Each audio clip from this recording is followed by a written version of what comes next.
Joe Biden designa a Kamala Harris para manejar el flujo migratorio en la frontera con México. Biden hizo el anuncio al inicio de una reunión sobre el tema migratorio en la Casa Blanca con el secretario de Seguridad Nacional Alejandro Mayorkas y el de Salud Xavier Becerra. El presidente Joe Biden ha nombrado a su segunda Kamala Harris para que maneje el problema del creciente flujo de inmigrantes que llegan a la frontera proveniente de México y los países del llamado Triángulo Norte, El Salvador, Honduras y Guatemala. Biden hizo el anuncio al inicio de una reunión sobre el tema migratorio en la Casa Blanca con el secretario de Seguridad Nacional Alejandro Mayorkas y el de Salud Xavier Becerra. Este nuevo aumento con el que estamos lidiando ahora empezó con la pasada administración, pero es nuestra responsabilidad, dijo Biden a los periodistas que cubrían la primera parte del encuentro. Ella trabajará primero con el objetivo de reducir el flujo de inmigrantes irregulares que vienen a Estados Unidos, pero al mismo tiempo, el verdadero objetivo es establecer una asociación estratégica con esos países basada en el respeto y valores compartidos, afirmó Biden. Con sus nuevas funciones, Harris hará el mismo trabajo que desarrolló Biden durante la última fase del gobierno de Barack Obama, cuando fue encargado de supervisar los planes de desarrollo para esa región centroamericana que permitieran atacar las causas de la emigración hacia Estados Unidos. Aunque estamos claros que la gente no debe venir a la frontera ahora, también entendemos que aplicaremos la ley y que además, porque podemos caminar y masticar chicle al mismo tiempo, debemos atender las raíces que causan a la gente a hacer el viaje, dijo Harris al agradecerle al presidente el encargo que le hace. En las últimas semanas se ha registrado un aumento en el número de personas que tratan de ingresar a Estados Unidos, impulsados por la percepción de que los tiempos más restrictivos del gobierno de Donald Trump se acabaron. Luego de que Biden empezara a desmontar los controles impuestos, algunos de los cuales son considerados inconstitucionales y hasta inhumanos. Aunque los portavoces del gobierno advierten a los aspirantes a inmigrar que no viajen a Estados Unidos porque la frontera sigue cerrada por imposiciones del coronavirus, a diario las autoridades están rechazando individuos y familias. Solo se está aceptando menores no acompañados, en cumplimiento de los acuerdos internacionales suscritos por Washington. La semana pasada reportes indicaban que la patrulla fronteriza tenía bajo custodia unos 4.000 menores no acompañados en diversos centros a lo ancho de la frontera con México. Las autoridades están tratando de desarrollar la capacidad para atender a unos 14.000 migrantes que ahora están bajo custodia federal y enfrentan la posibilidad de que lleguen muchos más. Los críticos dicen que la administración debería haber estado mejor preparada. Esta semana, una delegación estadounidense encabezada por la enviada especial a la frontera designada por la Casa Blanca, Roberta Jacobson, viajó a México para discutir maneras de moderar el número de inmigrantes que buscan llegar a territorio estadounidense. La Secretaría de Relaciones Exteriores de México dijo en un comunicado que el objetivo de los encuentros fue avanzar tanto en la agenda de cooperación internacional para el desarrollo como en mecanismos de cooperación migratoria a fin de que los flujos migratorios en la región sean ordenados, seguros y regulares. Agregó que se habló sobre un desarrollo económico inclusivo en el norte de Centroamérica que mitigue las causas de raíz detrás de los flujos migratorios en la región y que se abordaron distintos mecanismos de protección de derechos humanos, particularmente enfocados en la protección de los infantes migrantes. Por otro lado, datos de las pruebas de la vacuna contra el coronavirus de AstraZeneca preocupan a las autoridades médicas en Estados Unidos. El Instituto Nacional de Alergias y Enfermedades Infecciosas indica que la farmacéutica puede haber incluido información obsoleta en sus publicaciones sobre eficacia y seguridad.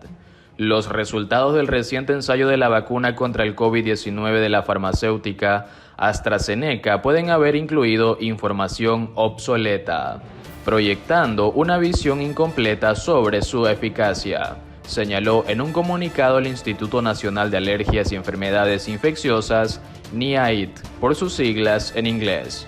La inusual declaración emitida justo después de la medianoche del lunes se produjo horas después de que AstraZeneca anunciara resultados alentadores de su ensayo de fase 3 con voluntarios en Estados Unidos. El análisis provisional de estas pruebas indicó que la vacuna fabricada por AstraZeneca y la Universidad de Oxford es segura y 100% eficaz para detener los casos graves y mortales del coronavirus, aseguró la farmacéutica británica. Tras meses de dudas sobre la seguridad y la eficacia de la vacuna, estos resultados se consideraron un impulso y el primer paso para su aprobación en Estados Unidos, quizá ya en abril. Pero más tarde, el NIAID dijo que fue notificado sobre una preocupación relacionada con los datos incluidos en este ensayo por parte del Comité de Supervisión de Datos y Seguridad, DSMB por sus siglas en inglés, un panel de expertos independientes que revisa los datos de seguridad y eficacia de las vacunas en Estados Unidos. Instamos a las compañías a trabajar con el DSMB para revisar los datos de eficacia y asegurar que datos más precisos y actualizados se hagan públicos lo antes posible, dijo.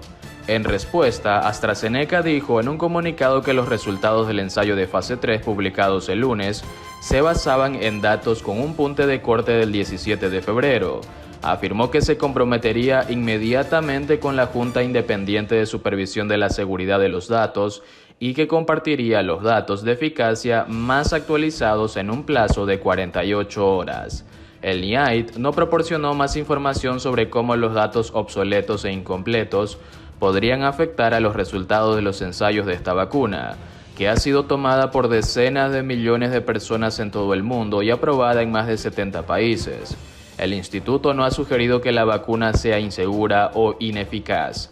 El NIAID forma parte de los Institutos Nacionales de Salud y su director es Anthony Fauci, principal asesor médico del presidente Joe Biden.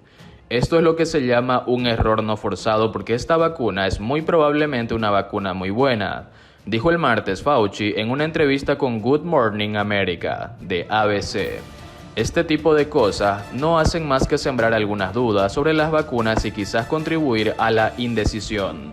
La situación es totalmente desconcertante, tuiteó el Dr. Peter Hotez, codirector del Centro de Desarrollo de Vacunas del Hospital Infantil de Texas y decano de la Escuela Nacional de Medicina Tropical del Colegio de Medicina, Baylor.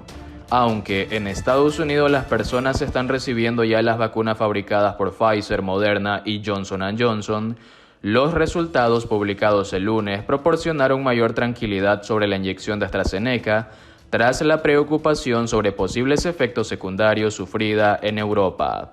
Las dudas planteadas por el NIAID suponen así un nuevo revés para que esta vacuna que, a pesar de los resultados positivos en los ensayos clínicos y en los estudios en el mundo real, se ha enfrentado a una dura experiencia en términos de relaciones públicas. Algunos países europeos irrumpieron su despliegue después de que se informara de que se habían producido casos muy raros de coágulos de sangre entre las personas que la habían tomado. Días más tarde reanudaron la vacunación, luego de que la Agencia Europea del Medicamento, el máximo organismo regulador del continente, dijera que no se había demostrado la relación entre las vacunas y los coágulos. Pero los expertos afirmaron que el daño puede estar ya hecho. Detener la inmunización con una vacuna que salva vidas durante una nueva ola de casos en Europa, mientras se daña la confianza del público en ella. Los países europeos habían dicho anteriormente que no había datos suficientes para aprobar la vacuna para las personas mayores de 65 años, pero dio marcha atrás luego de que los estudios sugirieran que era de hecho muy eficaz. Proponen dar papeles a indocumentados con más de 5 años en Estados Unidos. Una congresista republicana presentó un proyecto de ley para dar ciudadanía a inmigrantes por arraigo. La representante republicana por Florida, María Elvira Salazar, defendió este lunes en Miami su Plan Dignidad, una propuesta de reforma migratoria que, de ser aprobada, permitiría a los indocumentados residentes por más de 5 años en el país trabajar legalmente y, pasado 10 años, optar a la ciudadanía. No es ningún trato especial. Lo único que estamos pidiendo es dignidad para seguir trabajando, dijo Salazar en una rueda de prensa en la que detalló puntos del proyecto de ley presentado la semana pasada en la Cámara de Representantes por un grupo de republicanos.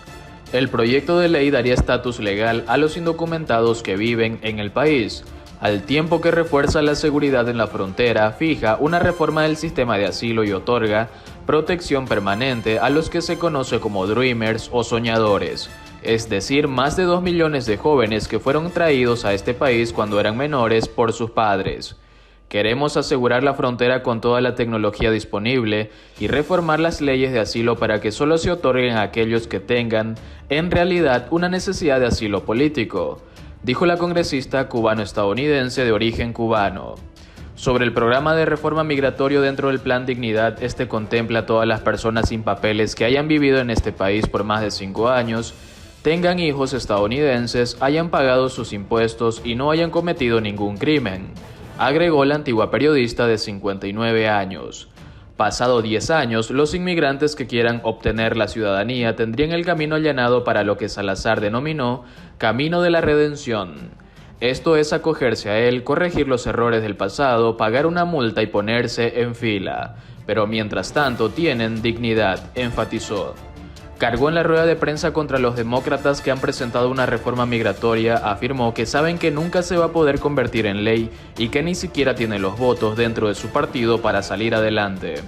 Estamos hartos de las falsas promesas y queremos que esos 11 millones de hermanos indocumentados sean tratados con una palabra que se llama dignidad, señaló. La congresista republicana representa en el Capitolio el condado de Miami-Dade, que con unos 2,8 millones de habitantes es el más poblado de Florida y es el más afectado por la pandemia,